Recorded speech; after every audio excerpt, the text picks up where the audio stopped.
The first question I have is basically to get from you a sense of how you would rate the American media in their coverage of the events of the attack last September. Well, let's see. Shamefully is a word that comes to mind. This just in, you are looking at obviously a very disturbing live shot there. That is the World Trade Center, and we have unconfirmed reports this morning that a plane has crashed into one of the towers of the World Trade Center. But overall, the American journalism was cowed and intimidated by this massive flag sucking, this patriotic orgy. You know, if you criticize the president, it's unpatriotic and there's something wrong with you, you may be a terrorist. So in that sense, Hunter S. Thompson, there's not enough room for dissenting voices? Well, there's plenty of room. There's just not enough people are willing to take the risk. Jim, I don't know whether we've confirmed that this was an aircraft, or to be more specific, some people said they thought they saw a missile. There was definitely a blue logo. It was like a circular logo on the front of the plane.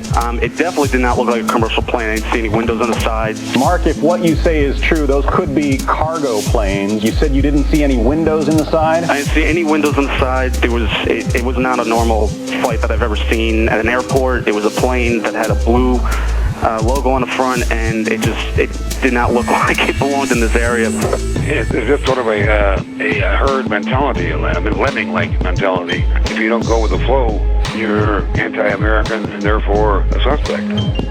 This is as close as we can get to the base of the World Trade Center. You can see the firemen assembled here, the police officers, FBI agents, and you can see the two towers. A huge explosion now, raining debris on all of us. We better get out of the way.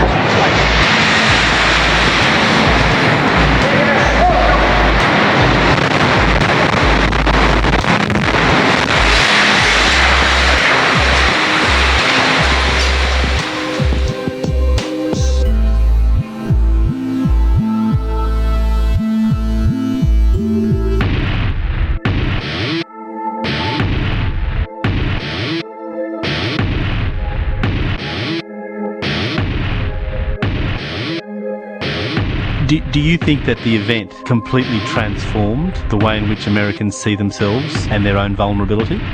No, the event by itself would not have done that. You sort of wonder when something like that happens, well, who stands to benefit? You know, who had the opportunity and the motive? You just kind of look at these basic things. I don't assume that I know the truth about what went on that day. And yeah, I just look around and looking for, well, who had the motive, who had the opportunity, who had the equipment, who had the will.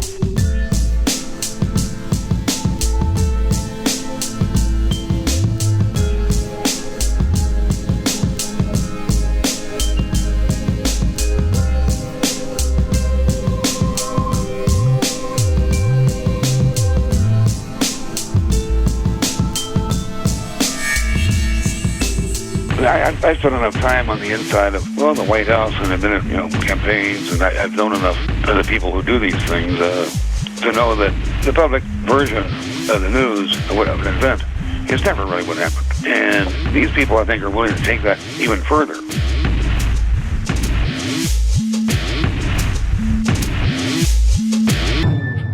It seems a very long bow to me, but are you sort of suggesting that this worked in the favour of the Bush administration?